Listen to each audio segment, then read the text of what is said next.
Hey, what's going on? Movie Phantom here, of course. My lovely girlfriend Maya. And yeah, another day, another 20 DVDs. So let's just go ahead and jump into this thing. The Cabin in the Woods. I loved it. In fact, when it came out, I was all over this fucking movie. Very smart, intelligent. I did the review before. You want to find out, scroll through the videos and find my review. But yeah, fucking awesome. So. What movie? Cabin in the Woods. Mm. Yeah. We got The Collection. Another one I reviewed, and it's just fucking awesome. Gotta thank Ghostface Kid for turning me on to The Collector, and then eventually The Collection. So, yeah, I really dug it. Thought it was awesome. One of the most badass movies. Like, I just went on her channel, and by the way, check out Maya's pretty little reviews. She's actually now on her own channel. So check that out. You want to hear some? You want to hear me just raping her reviews? Check it out on her show. But I just ripped Nick Cage a new one. But man, there are times when he's awesome, and this is one of those cases. Con fucking Air, love it. Mm-hmm. He's badass. He gets shot in the arm and keeps walking. Oh, it's brilliant. Love it. We got Dark Skies. We also reviewed that. Did we review this or? I can't remember if we reviewed it or not. I don't think so. Anyways, this is a movie that I really had no desire to see. Like, I was just like, eh. And she talked me into it. We rented it one night. And yeah, I actually wound up really liking it. To me, I feel like this is scarier because it's from the producers of Paranormal Activity and Insidious and all that stuff. To me, this is scarier than those because this one seems, at least for me, and I know everybody's beliefs and views are different, but to me, like, I believe in aliens more than I would ghosts. So, you can take me to a haunted house and I'll be like, alright, I'll spend the night here by myself, don't give a shit. But, if aliens make the appearance and start fucking with you, to me, that's a little scarier. It just seems more real to me. So, yeah, Dark Skies, I recommend it. And it's less about the aliens, it's more about the family kind of breaking down, which I kind of like that too. We got seasons 5 and 6 of Friends, which we need to get caught up with the rest of these. We need to get the other 4 seasons. Like I mentioned with the other reviews, she got me into watching it, and I'm ashamed to say it, but it's true. I do like Friends. I'm a fan, so there we go. Oh, Matthew Perry was so close to not being Chandler. Oh yeah, the casting they did on that, like you always read about like everybody who's up for certain roles. Like at one point, Janine Garofalo, which I can never see in the show, she was up for like Phoebe or something like that. So I mean, it's kind of weird, but couldn't imagine what it'd be like without him. We got Fright Night 2, New Blood. Bought this at a Family Video, our local video store chain. There's a couple still out there, and watched it. I did watch it first, if I remember correctly. I think we rented it first, and then we bought it after that.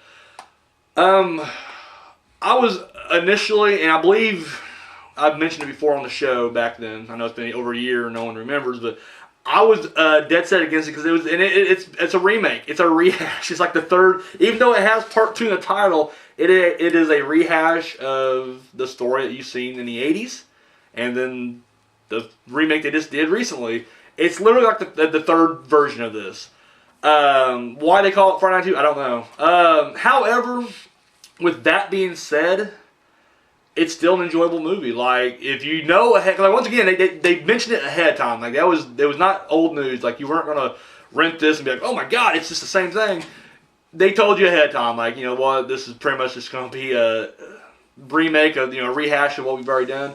I dug it. There were certain elements that I thought was kind of cool, like whenever the head vampire, she does this echolocation thing, and she, and it sends out the echolocation through the tunnel sewers, and she knows where they're at.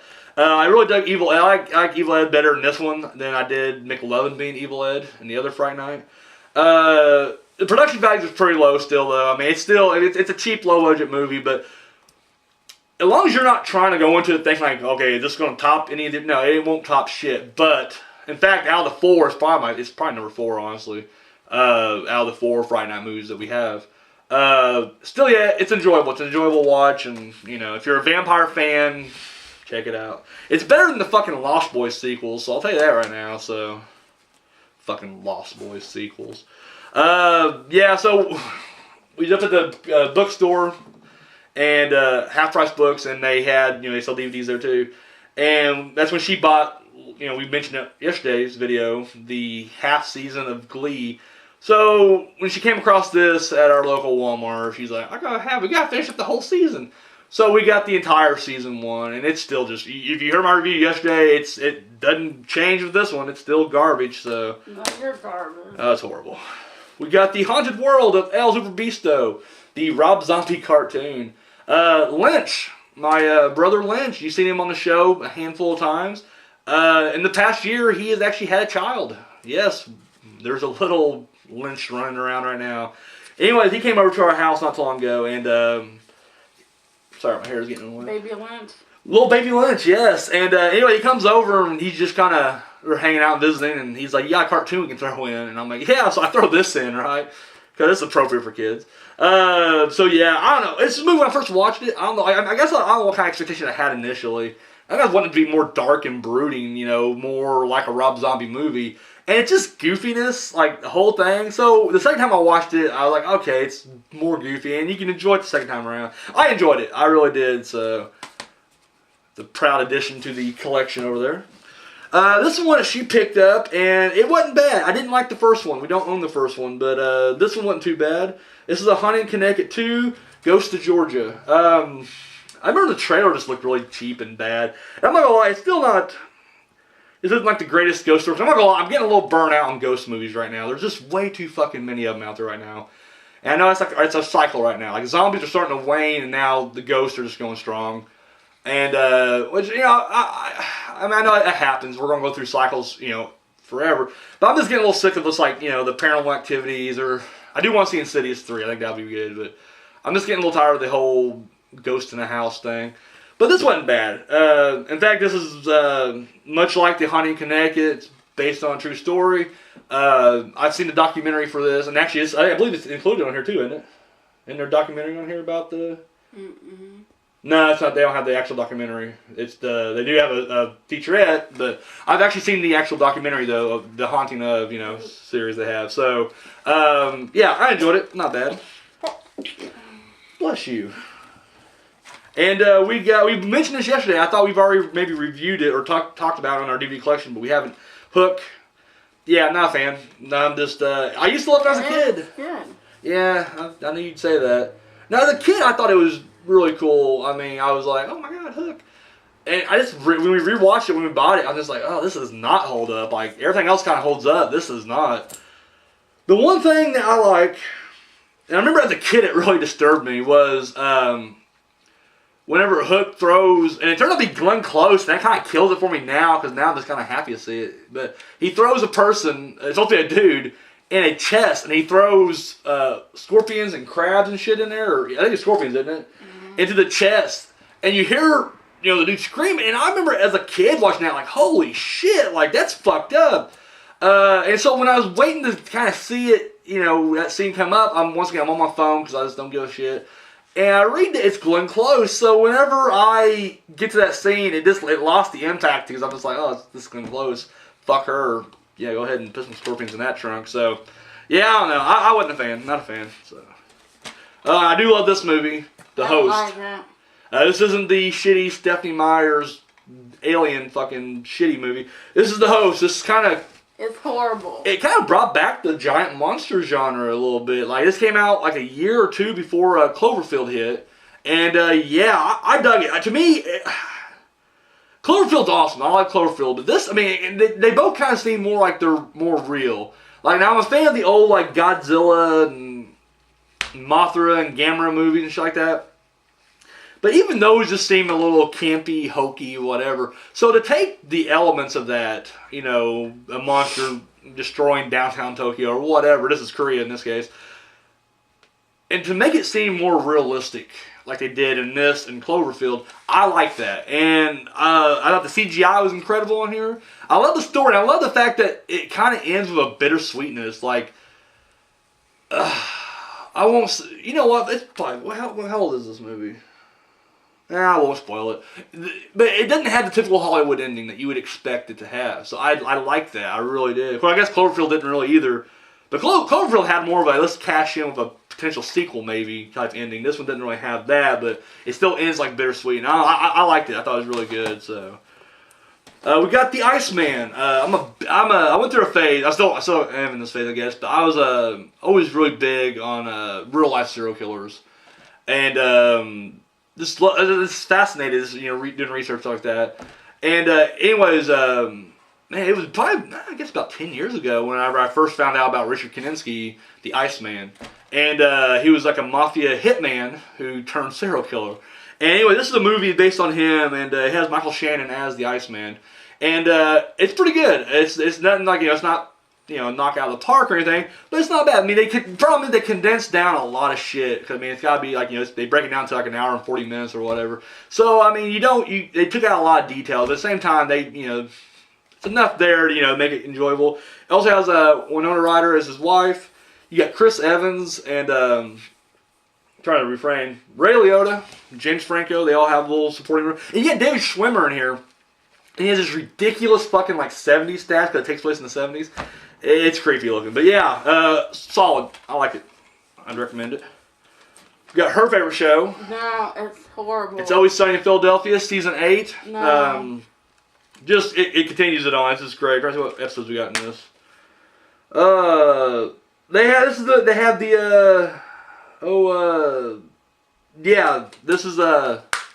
This ain't the one with the baby funeral. I thought that was season 7.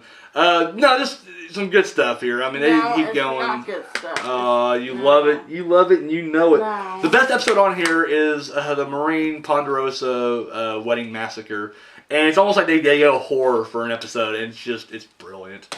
Highly recommend it.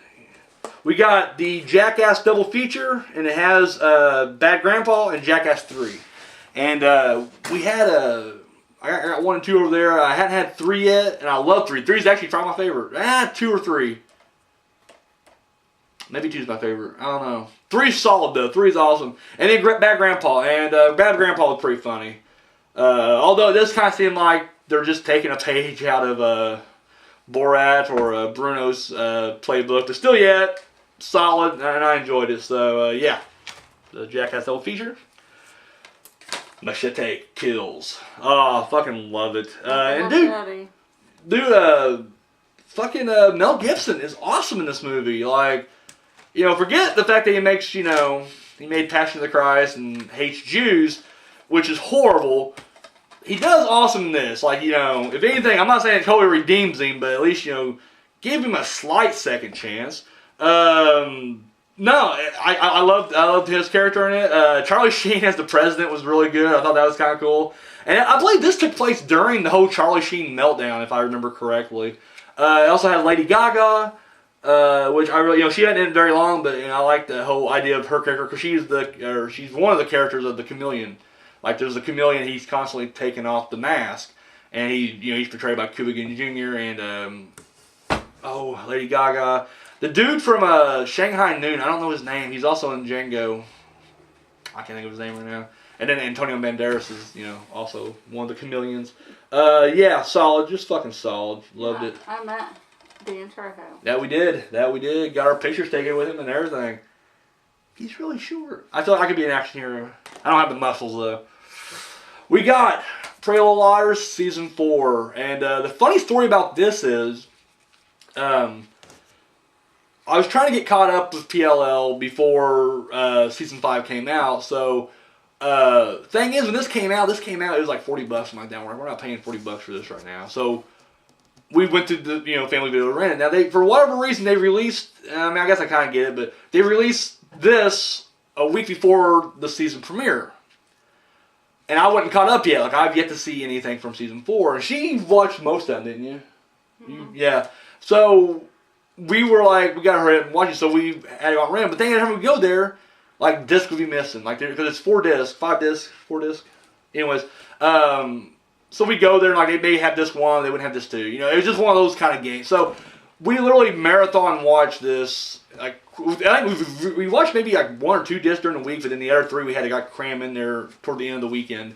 And I think we actually did miss 1 episode. We missed the first episode, but we picked it up on demand, and then went on from there. So as you guys already know, I'm a huge fan, unapologetically a huge fan. Like I'll defend this. I'll defend this against anything. I mean, it's a damn good show. It's very well written. I think people just shit on it like I did initially, just based on the cover. You see something like that, I ain't gonna lie. If I saw this and didn't know nothing about it, I'd pass it over in a heartbeat. I mean, it has that Twilight-esque look to it. But no, it's fucking solid. It really is. And kind of sad to see that this show is kind of coming to an end right now. We're winding down. Got only 2 seasons left, so we're finishing up season 5, and then they got 2 seasons after that. So really sad to see that go, but love it. And we got all, like I said, we got all 4 of the seasons out right now, so or the ones that have available for us. We got Scooby Doo 1 and 2, 2-pack here, and yeah, good fun. I enjoy it. Cheesy fun, but you know, fun nonetheless. Got 21 and over. And yeah, I don't know what it was about, because I know yesterday we did a review for the new guy, and I was kind of like, it's kind of generic or whatever. I mean, it wasn't bad. I know when I rewatched that review, I was kind of like, oh man, that's kind of harsh on that than I wanted to be. I didn't mean to. I mean, I like the new guy. I'm just saying it's nothing great or spectacular. And I'm not saying anything is great or spectacular about this, but I dug it. Like, I don't know, there's something about this just resonated with me. I love the cast, the 2 guys. It has Miles Teller, who was recently in Whiplash, which I haven't seen it yet. I want to see it. I was kind of shocked that he didn't get any kind of nod at all. Like, I don't know. I'm not saying he should have, won or anything, but at least give the guy a nod. And then, of course, it has the other guy. He was the dude from Pitch Perfect, which fucking sucked. Anyways, and then, basically what the story is, they just take their friend who just turned 21 out for, a night of crazy debauchery, and what happens, they end up losing him. And just the misadventures of trying, because the guy's got, a test or some kind of interview the next day, so they got to get him back. It's an interview, so they got to bring him back, and it's just awesome. I dug it. Yeah, good stuff. Now, Miles Teller, I'm a huge fan of him. Like anything else, I mean, I haven't really seen him a whole lot, but what I have seen him in, I really liked. So, and finally, we got The Witches, and yeah, she picked it up, and it was a movie from her childhood. It's kind of like it reminded me a lot of like Labyrinth in a way, and it's darker than I expected it to be. Watch it, but I really enjoyed it. It has Angelica Houston as the head witch, who's fucking evil as shit. But yeah, it's good stuff. I dug it. Wasn't bad. I didn't even hear about this. Like literally, she's like, it's a movie from my childhood, and I was like, oh, never heard of it. Like I'm researching shit, and I was like, oh wow, this is actually something, And yeah, ended up buying it and watching it. We dug it. So, all right. Well, anything to add? No. All right. Well, on behalf of I'm Louis Phantom, and yeah, we're out of here.